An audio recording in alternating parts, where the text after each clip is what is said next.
Hello students, आज से हमारा नया सेमेस्टर चालू हो रहा है।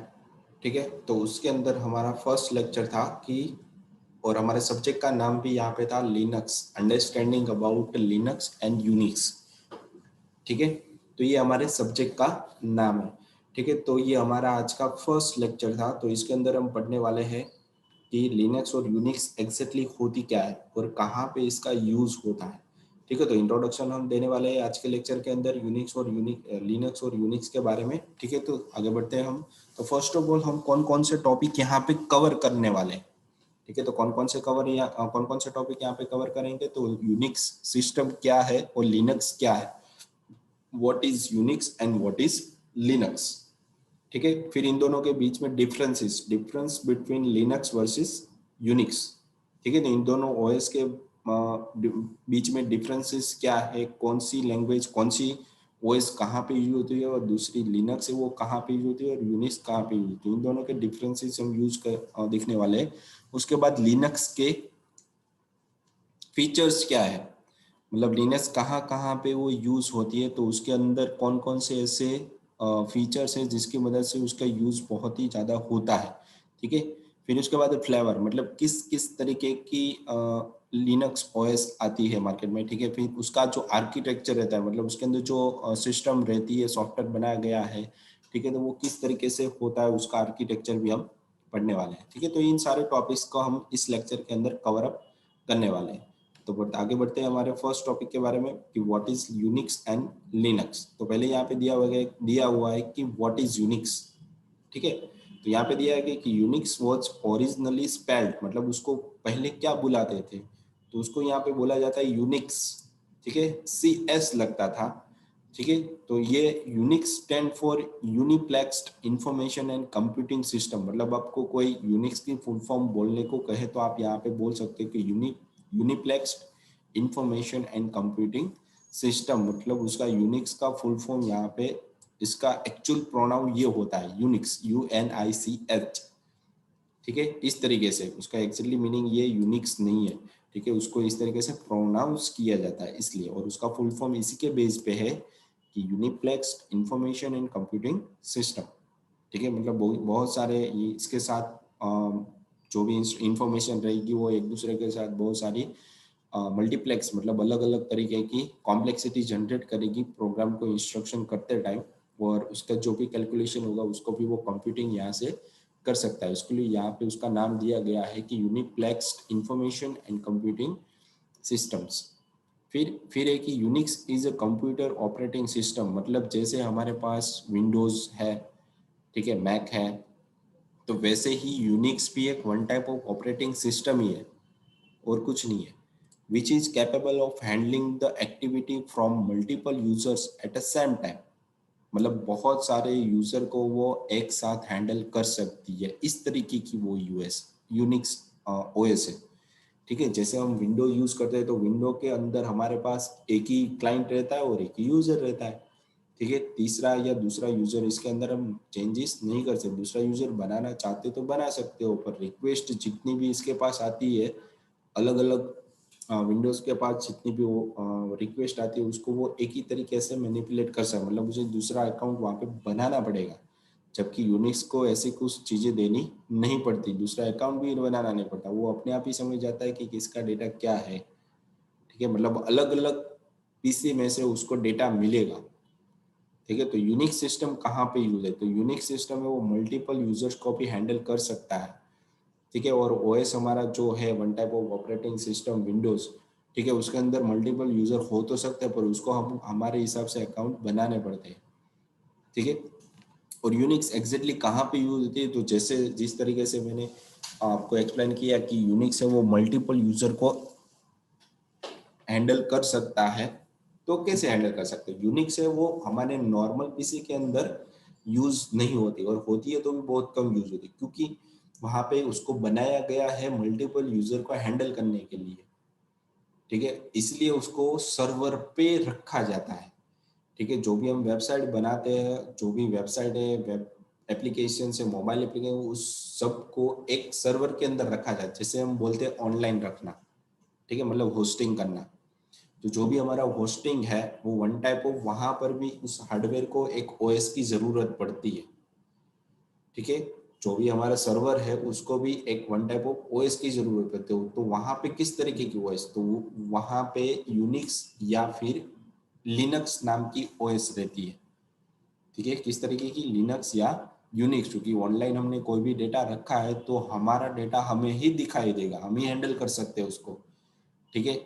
अगर किसी दूसरे को देखना है तो उसको जो भी परमिशन दी गई है वही वो चीज कर सकता है। तो यूनिक्स वो सारी चीजें हैंडल करके रखता है, मतलब मल्टीपल यूजर को हैंडल कर सकता है, ठीक है। और ओएस हमारा जो विंडो है वो मल्टीपल यूजर को हैंडल नहीं कर सकता। तो इन दोनों के बीच में मेन डिफरेंस ये था, ठीक है। तो विंडो हमारी सिंगल क्लाइंट के लिए यूज होता है और यूनिक्स वो मल्टीपल यूजर के लिए यूज होती है। फिर है कि the development of Unix is started around 1969 at AT&T Bell Labs, ठीक है। तो जैसे हिस्ट्री आपने पढ़ी होगी तो आपको बताया गया कि सी लैंग्वेज जो किसी ने फाइंड आउट किया, तो डेनिस रिची ने किया। तो क्यों किया, तो यूनिक्स ऑपरेटिंग सिस्टम के अंदर कमांड थ्रू सारा वर्क होता है, मतलब जितने भी हम डेटा देते हैं वो सारे किसके बेस पे होते हैं, कमांड के बेस पे होते हैं। अगर मुझे किसी भी तरीके की फाइल ओपन करनी या प्रोजेक्ट ओपन करना तो अगर मैं कमांड दूंगा तो ही वो फाइल को रीड करेगा या फिर राइट करेगा, ठीक है। और कोई भी अदर ऑपरेशन भी वो कर सकता है। पर ओएस के अंदर ऐसा कुछ नहीं है, जैसे ही डबल क्लिक किया, राइट क्लिक किया तो सारे कमांड हमें दे देता है, उसको वो जो भी प्रोसेस आप करना चाहते हो वो कर सकते हो। पर यूनिक्स के अंदर ऐसा नहीं है, आपको उसके पहले आपकी जो भी कमांड है वो याद करनी पड़ेगी, ठीक है। तभी आप उसके साथ फाइल के साथ किसी भी तरीके की प्रोसेस कर सकते हो, ठीक है। तो जिन्सने फाइंड की थी डेनिस रिची ने, ठीक है। तो डेनिस रिची उस टाइम पे यूनिक्स बना रहे थे और यूनिक्स के अंदर उसको कमांड देनी थी, तो कमांड के लिए उन लोगों ने सी लैंग्वेज की फाइंड आउट की थी, ठीक है। तो यूनिक्स भी डेनिस रिची ने ही फाइंड की है, ठीक है। और सी लैंग्वेज भी डेनिस रिची ने फाइंड की है। पर यूनिक्स के अंदर कैन थॉमसन नाम का जो पर्सन है जिसने बी लैंग्वेज बनाई थी, उसका भी बहुत बड़ा हाथ है यूनिक्स के अंदर, ठीक है। तो इस तरीके से यूनिक्स सिस्टम की डेवलपमेंट हुई थी, ठीक है। किसने फाइंड आउट की थी 1969 में, किसके अंदर, बेल लेबोरेटरी के अंदर, कैन थॉमसन और डेनिस रिची ने फाइंड आउट। तो ये यूनिक्स का इंट्रोडक्शन था, यूनिक्स क्या है एग्जैक्टली। उसके बाद है लिनक्स। तो लिनक्स क्या है एग्जैक्टली, तो Linux is a operating system और अ कर्नल, ठीक है। यहाँ पे दिया गया है कि Linux is one type of, जैसे यूनिक्स था वैसे ही लिनक्स भी one type of operating system है। पर लिनक्स का यूज होता है हमारा जो प्रोसेसर रहता है, ओएस रहती है हमारी जो भी विंडो की, उसके अंदर कितनी प्रोसेस एक साथ वर्क हो रही है, ठीक है। कितनी प्रोसेस एक साथ वर्क हो रही है, तो सारी प्रोसेस को हैंडल करने के लिए वन टाइप ऑफ थ्रेड बनाई जाती है। वो थ्रेड को हैंडल करने के लिए कर्नल होता है, जो सारी थ्रेड को मैनिपुलेट, मतलब ये पहली प्रोसेस मेरे पास ये वाली आई, ये थ्रेड आई तो इसको मैं कंप्लीट कर लूंगा कर्नल, उसके बाद दूसरी प्रोसेस, तीसरी प्रोसेस, तो वो कर्नल सारी प्रोसेस हैंडल करता है, ठीक है। तो लिनक्स भी वन टाइप ऑफ ओएस ही रहती है, उसके अंदर भी आप मल्टीपल यूजर को हैंडल कर सकते हैं। It is distributed under an open source licence, मतलब ये भी, इसको भी आप फ्री में ले सकते हो, इसका भी लाइसेंस रहता है, ठीक है। ओपन सोर्स लाइसेंस है, लाइसेंस भी फ्री में ही आपको मिल जाएगा अगर आपको पीसी के अंदर इंस्टॉल करना है तो। It is it's functionality list is quit like a Unix, मतलब इसकी जो भी फंक्शनलिटी वो लिनक्स की सेम टू सेम यूनिक्स की तरह ही है, थोड़ा बहुत ही चेंजेस है 1 या 5% तक, बाकी 95% सेम टू सेम यूनिक्स की तरह ही है। Linux is an operating system or kernel which are terminated as an idea, मतलब terminated as an idea in the mind of your young and bright Linus Torvald when he was computer science student, मतलब Linux उसको बनाने का idea कहाँ से आया, ठीक है। तो जो भी ऑपरेटिंग सिस्टम है उसके अंदर यूनिक्स जिस तरीके से वर्क हो रही, तो उसने अपने हिसाब से ही वन टाइप ऑफ प्रोजेक्ट बनाया, प्रोजेक्ट के अंदर उसने इस तरीके की सारी फंक्शनलिटी अप्लाई की जैसे यूनिक्स में होती है, ठीक है। तो वो किसने फाइंड आउट की, लाइनस टॉवेल नाम के पर्सन ने फाइंड आउट की, इसलिए उसका नाम लिनक्स के बेस पे, यूनिक्स के बेस पे लिनक्स रखा गया। He used to work on Unix OS proprietary software and thought that is needed improvement, मतलब उसके अंदर किसी भी तरीके की आपको थोड़ी बहुत इम्प्रूवमेंट चाहिए या फिर प्रॉपर्टी चाहिए सॉफ्टवेयर के अंदर, खुद की आपकी प्रॉपर्टी बनानी है, तो उसके लिए लिनक्स ओएस का यूज आप कर सकते हो। यूनिक्स के अंदर आप कुछ भी चेंजेस नहीं कर सकते हो, जो भी कमांड आपको अपडेटेड फॉर्म में दिया जाए उसी का ही आप यूज कर सकते हो। मतलब लिनक्स से वो बहुत कम यूज होती है, जबकि सॉफ्टवेयर के अंदर किसी भी सर्वर के अंदर यूनिक्स बहुत ही ज्यादा यूज होती है। ठीक है, उसके अलावा when his suggestions were rejected by the designer of Unix, he thought of launching an OS which will be respective to changes modification is suggested by the its user. मतलब जो भी उसका यूजर था जिसने भी वो सॉफ्टवेयर किसी और को दिखाया, तो उसने बताया कि इस तरीके के आप चेंजेस करोगे तो मैं परचेस कर सकता हूँ। ठीक है, तो उसने उस तरीके के चेंजेस उसके अंदर किए, और यूनिक्स को जब वो बताने गया तब उसने क्या किया था कि उसने रिजेक्ट कर दिया कि इस तरीके की ओएस हमारे पास तो ऑलरेडी है। ठीक है, तो इसके अंदर हम इम्प्रूव क्यों करें, हमारे हिसाब से ही हम इम्प्रूव करेंगे। तो इस तरीके की इसकी थोड़ी बहुत हिस्ट्री रही है। ठीक है, तो उसके बेस पे उसने थोड़ा बहुत इसके लिनक्स के बेस पे वर्क करना चालू किया, उसके अंदर थोड़ा इम्प्रूवमेंट किया, और उसके बाद उसकी जो लिनक्स ओएस है वो मार्केट में आई थी। ठीक है, तो उस टाइप ऑफ ये इस तरीके की लिनक्स ओएस है, जैसे यूनिक्स है वैसे ही है। तो इन दोनों के अंदर डिफरेंसेस क्या है, ठीक है, तो हम डिफरेंस पढ़ेंगे अब। तो source code of Linux is freely available. ठीक है, तो यहाँ पे लिखा हुआ है कि Linux, the source code of Linux is freely available to its user. ठीक है, और यहाँ पे लिखा है कि the source code of Unix is not freely available, मतलब जनरल पब्लिक के लिए यूनिक्स सिस्टम इजीली नहीं मिलती, जबकि लिनक्स वो फ्री है। It is graphically user interface along with command line. मतलब इसके अंदर थोड़ा बहुत ग्राफिक, जैसे हमारे विंडो के अंदर जिस तरीके का ग्राफिक आता है वैसे ही लिनक्स के अंदर भी ग्राफिक आप ऐड कर सकते हो। कमांड की मदद से आपको यूज करना है तो कमांड भी यूज कर सकते हो। ठीक है, और आपको जैसे वॉइस के अंदर ग्राफिक्स रहते हैं उसका यूज करना है तो उसका भी यूज आप कर सकते हो। ठीक है, और it only has a command line inter, मतलब यूनिक्स के अंदर ओनली कमांड के थ्रू ही किसी भी तरीके की फाइल को आप ओपन या बंद या डिलीट कर सकते हो, दूसरा कोई उसका तरीका नहीं है। ठीक है, तो ये स्ट्रिक्ट हो जाती है, वो स्ट्रिक्ट नहीं है। ठीक है, जैसे हम अभी यूज करते हैं उबुंटू, तो उबुंटू भी वन टाइप ऑफ लिनक्स ही है, उसका नाम बदल के सिर्फ उबुंटू किया हुआ है। ठीक है, फिर एक लिनक्स ओएस इज पोर्टेबल, मतलब उसको कहीं भी आप ले जा सकते हो, मतलब एक पीसी में से दूसरे पीसी के अंदर भी, एक में लिनक्स है दूसरे में आपको डालना है तो वो आप डाल सकते हो। Flexible and it can be executed in different hard drive. अलग अलग तरीके के हार्ड ड्राइव अपने उसके साथ अलग अटैच करवाइए तो अलग अलग तरीके से वो परफॉर्म करेगा। यूनिक्स इज नॉट पोर्टेबल है, मतलब आपको उसको अलग अलग एक बार इंस्टॉल कर लिया तो दूसरे प्लेटफॉर्म के अंदर, दूसरे पीसी के अंदर उसको आप इंस्टॉल नहीं कर सकते। इसके लिए यहाँ पे बताया गया है कि it is not freely available. ठीक है, और यहाँ पे दूसरी चीज भी यहाँ पे दी गई, it is not, it has only command line interface. ठीक है, फिर एक fourth topic, different version of Linux are Ubuntu. जैसे मैंने आपको अभी बताया है कि लिनक्स का दूसरा वर्जन भी आया हुआ है जिसे हम देख सकते हैं कि उबुंटू के फॉर्म में, इसके बाद विस्टा भी आया था। ठीक है, तो ये जितनी भी ओएस है हमारी one type of server base पे वर्क होती है। ठीक है, और अलग अलग मतलब थोड़े यूआई भी आपको मिल सकते हैं वहाँ पर यूनिक्स के अंदर किसी भी तरीके की आपको यूआई नहीं दी जाती। ठीक है, ओनली फॉर आपको काम करना है तो कमांड के बेस पे ही आप काम कर सकते हो, दूसरा कोई तरीका उसके अंदर नहीं है।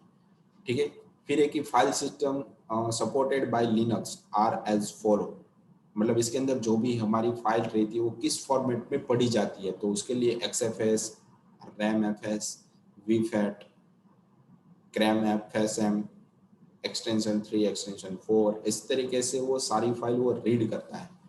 जबकि इसके अंदर यूनिक्स के अंदर जो भी फाइल रहती है वो इस तरीके से एक्सटेंशन को यूज करते हैं। जैसे हम इमेज हमारी होती है तो इमेज के पीछे डॉट जेपीजी पीएनजी ऐसे लगा सकते हैं ना, वैसे ही सिस्टम के अंदर यूनिक्स के अंदर या फिर लिनक्स के अंदर अलग अलग एक्सटेंशन होते हैं। ठीक है, प्रोसेसर को समझने के लिए, उस फाइल को रीड करने के लिए। ठीक है, तो ये वन टाइप ऑफ एक्सटेंशन है जो सपोर्टेबल है अलग अलग ओएस के अंदर। उसके बाद है कि पोर्टेबल, जैसे मैंने आपको यहाँ पे बताया कि लिनक्स है वो पोर्टेबल है, एक ओएस में से दूसरे पीसी के अंदर भी आप डाल सकते हो। तो उसके फीचर्स आ गए अब यूनिक्स और लिनक्स के ये फीचर है, यूनिक्स के फीचर नहीं है क्योंकि उसको वो सिर्फ कमांड लाइन पे ही वर्क करता है, दूसरा कोई उसका फीचर्स नहीं है। ठीक है, तो फर्स्ट ऑफ ऑल तो है कि पोर्टेबल। तो पोर्टेबल मतलब जैसे मैंने ऊपर आपको बताया कि Linux operating system can work on different type of hardware as well as Linux kernel support the installation of any kind of hardware platform. मतलब अलग अलग तरीके के हार्डवेयर के प्लेटफॉर्म के बेस पे ही वो वर्क कर सकता है। ठीक है, तो पोर्टेबल मतलब क्या हो जाता है कि एक ओएस के अंदर है तो अलग अलग हार्डवेयर के अंदर इंस्टॉल भी आप कर सकते हो। ठीक है, जबकि लिनक्स यूनिक्स के अंदर ऐसा नहीं होता, एक बार आपने इंस्टॉल कर दिया तो वो लाइसेंस आपको किसी दूसरे को नहीं दे सकते या फिर उसके बेस पे आप दूसरी चीज नहीं रन कर सकते। ठीक है, फिर है कि multi programming. Linux operating system is a multi programming system which means multiple application can run at the same time। मतलब एक टाइम पे आप बहुत सारी एप्लीकेशन को भी रन कर सकते हो। तो उसको उसी तरीके से बनाया गया कि जैसे हम ओएस यूज करते हैं कि मैंने वीडियो प्लेयर MP4 वीडियो भी चलाया हुआ है, गाना भी चलाया हुआ है, हम फोटोशॉप पे वर्क भी कर रहे हैं, तो वो तीनों चीजें मेरी एक साथ हो रही है। तो वैसे ही यहाँ पर भी मल्टी प्रोग्रामिंग मतलब मल्टीटास्किंग आप कर सकते हो, मतलब एक साथ बहुत सारी एप्लीकेशन आप रन कर सकते हो। ठीक है, तो ये मल्टी प्रोग्रामिंग हो गया। फिर है ओपन सोर्स, इजीली आपको अवेलेबल है, मतलब आपको इसके लिए कोई पे करना नहीं पड़ता, प्रीमियम भी नहीं है। ठीक है, इसके लिए आपको किसी को देना भी नहीं पड़ता पैसा, और फ्री मिल भी जाता है, तो इसलिए ओपन सोर्स बोला जाता है। Source code of Linux operating system is freely available and to enhance the ability of Linux operating system many teams work in a collaboration. मतलब अलग अलग तरीके से वो यूज होता है, मतलब जिस तरीके की भी आपकी ओएस रहती है तो उसके अंदर किस तरीके से वर्क होती है ऑपरेटिंग सिस्टम। ठीक है, तो वो सारी चीज़ें इसके बेस पे वर्क होती है। ओपन सोर्स मतलब आपको इजीली वो मिल भी जाएगा। फिर एक ही हिरार्किकल फाइल सिस्टम, मतलब जैसे हम विंडो में यूज करते हैं कि एक फाइल के अंदर मेरे पास दूसरी फाइल है, दूसरी फाइल के अंदर तीसरी फाइल पड़ी हुई है, मतलब अलग अलग प्लेटफॉर्म के बेस पे सारा डेटा हमारा पड़ा रहता है, जैसे हम वॉइस के अंदर यूज करते हैं। ठीक है, और यहाँ पे लिखा है Linux operating system afford a standard file structure in which system file और यूजर फाइल आर अरेंज्ड। ठीक है, तो यहाँ पे आपको दिया कि जो भी आप फाइल को अरेंज करते हो तो करते हो उसी के बेस पे यहाँ पे सारी फाइल अरेंज फॉर्म में रहती है, जैसे हम विंडो के अंदर रखते हैं। ठीक है, उसके बाद एक मल्टी यूजर, मतलब बहुत सारे यूजर उसको एक साथ यूज कर सकते हैं।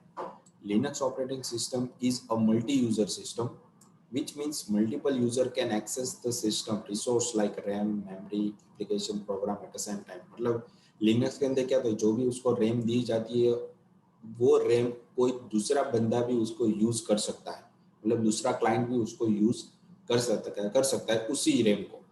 जबकि यूनिक्स के अंदर क्या रहता है, अगर उसको कोई स्लॉट दिया गया है कि भाई इतनी रैम आपके पास है 10 GB है, तो उसके बाद दूसरा एक्स्ट्रा डेटा आप किसी और का यूज नहीं कर सकते, तो उसके अंदर रिस्ट्रिक्टेड है। लिनक्स के अंदर कोई रिस्ट्रिक्टेड नहीं है, कितना भी डेटा आप यूज कर सकते हो। ठीक है, फिर है सेल। तो Linux operating system offer official interpreted program, मतलब सेल की मदद से आप खुद का अलग से प्रोग्रामिंग कोड भी लिखना चाहते हो, मतलब आपके पास बहुत सारी फाइल पड़ी हुई है, उसके अंदर से कोई भी फाइल आपको लेनी है, उसको मॉडिफाई करके वापस वहां पे रख देनी है, तो उसके लिए सेल स्क्रिप्टिंग आती है। मतलब आप सिस्टम के अंदर डायरेक्टली थोड़ा बहुत चेंज कर सकते हो।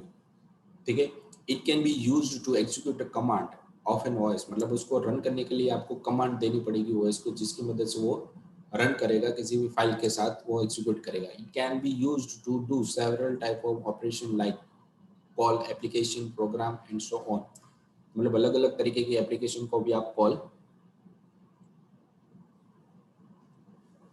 कर सकते हो। ठीक है, उसके बाद है सिक्योरिटी। तो सिक्योरिटी के अंदर Linux operating system offer user security system using authentication features like encryption of data or password protection or control access to particular file। मतलब किसी भी फाइल को एक्सेस करने के लिए अगर आपने वहाँ पे इंक्रिप्टेड फॉर्मेट में कोई भी ब्लॉक लगाया हुआ है तो वो कोई दूसरा क्लाइंट उसको यूज नहीं कर सकता। मतलब सिक्योरिटी भी आप अपने हिसाब से किसी भी फाइल पे, फोल्डर पे या फिर किसी भी ओएस पे आप लगा सकते हैं। ठीक है। तो ये इसके फीचर्स थे लिनक्स के। उसके बाद है कि फ्लेवर ऑफ यूनिक्स, मतलब किस किस तरीके की लिनक्स सिस्टम यूज होती है। तो यहाँ पे उसके बारे में लिखा है कि each version is produce by a different organisation with its own ethos and aims, मतलब उसके जो पर्टिकुलर टास्क रहते हैं उसके बेस पे ही इस लिनक्स सिस्टम को मॉडिफाई किया गया है।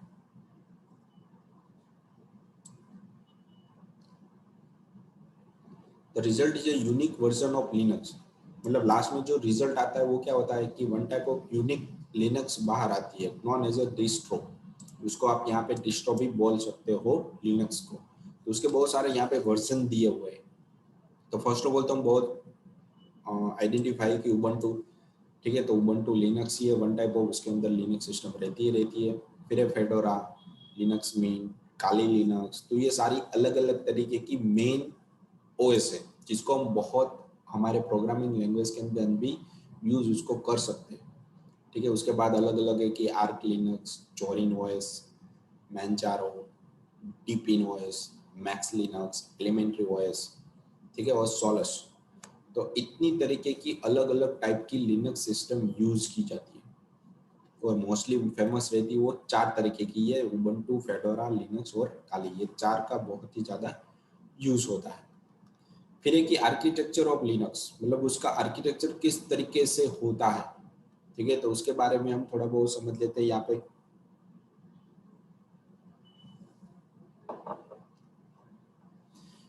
ठीक है, तो लिनक्स हमारे पास एक ही तरीके की क्लाइंट है और उसके अंदर वो लोग क्या करते हैं कि अगर इसके पास यहाँ पे चार अलग अलग तरीके के यूजर आए या फिर एन यूजर आए तो उसको हैंडल किस तरीके से करता है, ठीक है।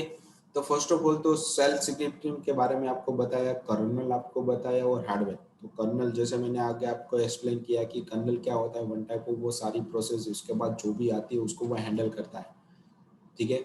सेल स्क्रिप्टिंग क्या होता है कि मैं कमांड के थ्रू किसी भी ओएस को, मतलब किसी भी प्रोसेस को यहाँ से डायरेक्टली कर्नल को मैं दे सकता हूँ अपने हिसाब से। अगर आपको यूआई के थ्रू आपको यूजर से डेटा देना है तो उसके लिए किसी भी तरीके की ये वर्जन आ जाएगा, मतलब उसका एक्सटेंशन आ जाएगा, किस तरीके की प्रोसेस आपने उसको दी है, कंपाइलर के थ्रू दी है, एप्लीकेशन के थ्रू दी है, किसी भी ग्राफिक्स के थ्रू दी है, नेट के थ्रू दी है, तो किसके थ्रू दी है। तो अलग अलग यूजर अलग अलग उस कंपाइलर को यूज करता है, मतलब आर्किटेक्चर को यूज करता है। तो उसके हिसाब से उसको सेल के पास वो कमांड के अंदर कन्वर्ट हो जाएगा। उसके बाद वो कर्नल के पास, मतलब वो प्रोसेस अब कर्नल के पास जाएगी और वो हार्डवेयर के पास पहुंचने के बाद उसका कैलकुलेशन होता है, ठीक है। तो यहाँ पे लिनक्स के अंदर बहुत सारे यूजर एक साथ इस एक ही ओएस को यूज कर सकते हैं, जबकि यूनिक्स के अंदर ऐसा कुछ नहीं होता, ठीक है। वहाँ पे जितने भी यूजर है वो एक यूजर को सिर्फ एक ही ओएस दी जाती है, ठीक है। वो अपनी तरीके से ही अब कंपलसरी जितना डेटा उसको दिया गया उतना ही वो यूज कर रहा है, उसके बाहर का डेटा कोई यूज नहीं कर सकता। जबकि लिनक्स के अंदर अलग अलग जो भी इसका डेटा रहता है उसको दूसरे पर्सन भी यूज कर सकता है अगर वो खाली पड़ा रहता है तो, ठीक है। तो लिनक्स के अंदर ये थोड़े बहुत ड्रॉबैक्स भी आ जाते हैं, ठीक है। उसके बाद है कि आर्किटेक्चर ऑफ लिनक्स, जो भी हमने यहाँ पे मैंने एक्सप्लेन किया उसके बारे में यहाँ पे आपको क्या दिया गया। तो architecture of Linux system consist of following layers, मतलब कितने लेयर के मदद से वो बना हुआ है, ठीक है। तो फर्स्ट ऑफ ऑल हमारे पास आ जाता है हार्डवेयर लेयर। तो hardware layer consist of peripheral device, मतलब बहुत सारी अलग अलग तरीके की डिवाइस को इकट्ठा करके बनाया गया डिवाइस, ठीक है।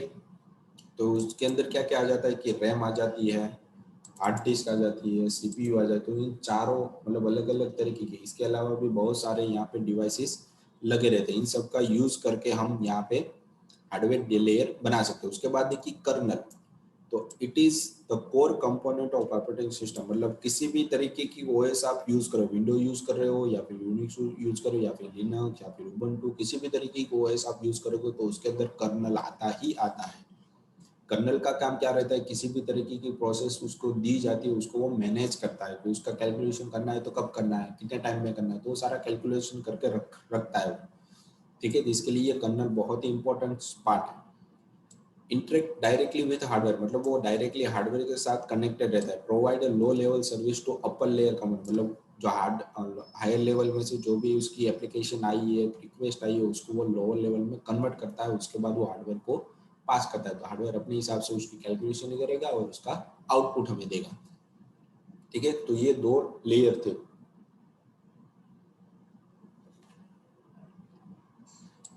उसके बाद हमारे पास है कि सेल।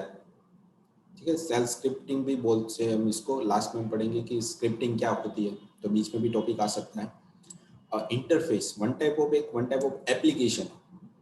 अगर आपको यूजर मतलब ओएस आपकी रहती है, उसके अंदर से आपको कमांड नहीं देना, तो आप अपनी तरीके से भी वो प्रोसेस बना सकते हो, और वो प्रोसेस बनाने के लिए आपको वहाँ पे कोड लिखना पड़ेगा। तो सेल है, वन टाइप ऑफ कोड है, प्रोग्रामिंग है। ठीक है, इसलिए उसको इंटरफेस एप्लीकेशन बोला गया। Hiding complexity of colonel's function from the user. ठीक है, मतलब वो जितनी भी कॉम्प्लेक्सिटी कर्नल को देनी है, वो कॉम्प्लेक्सिटी सारी इजी करके उसको देनी है, इसलिए हम सेल स्क्रिप्टिंग का यूज करते हैं। मतलब उतनी फास्ट तरीके से मुझे वो वापस आउटपुट देगा। The shell take command from the user and execute kernel function. मतलब वो सेल है, वो किसके पास से कमांड लेगा, यूजर के पास से कमांड लेगा, और किसको देगा, वो कर्नल को देगा। ठीक है, फिर utility, a utility program that provide the user most of the functionality of an operating system। Utility मतलब one type of functionality program, जिसके बेस पे अलग अलग एप्लीकेशन वर्क होती है। तो utility program that provide the user most of the functionality of an order. मतलब utility है वो जितनी भी फंक्शनैलिटी लिनक्स के अंदर दी गई है, उन सब का हम यूज कर सकते हैं, इसलिए बोले उसको यहाँ पे बोला जाता है यूटिलिटीज। ठीक है,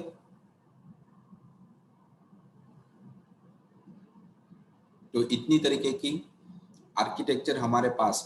ठीक है, तो ये आर्किटेक्चर ऑफ लिनक्स हो गया, जिसके अंदर हर एक पार्ट्स का मैंने डिटेल्स दिया हो। इसके बारे में बहुत ज़्यादा आप जानना चाहते हो तो इसके बारे में सर्च भी आप कर सकते हो, ताकि इसके अंदर आप बहुत डिटेल में जा सकते हो।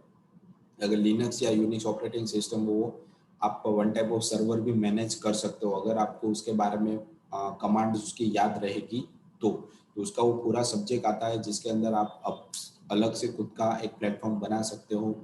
ठीक है, मतलब आपको जॉब करनी है या फिर खुद का कोई बिजनेस स्टार्टअप करना है, तो उसके लिए आप यहाँ पे यूनिक्स के बेस पे भी वर्क कर सकते हो। यूनिक्स भी एक अच्छा टॉपिक रह जाएगा, जिसके अंदर आप अच्छी से अच्छी सैलरी पैकेज मिल सकते हैं। आप अगर आपको पता नहीं है तो आप नेट पे भी फाइंड आउट कर सकते हो, यूनिक्स प्रोग्रामिंग के अंदर, कमांड के अंदर जॉब्स कितनी है मार्केट के अंदर।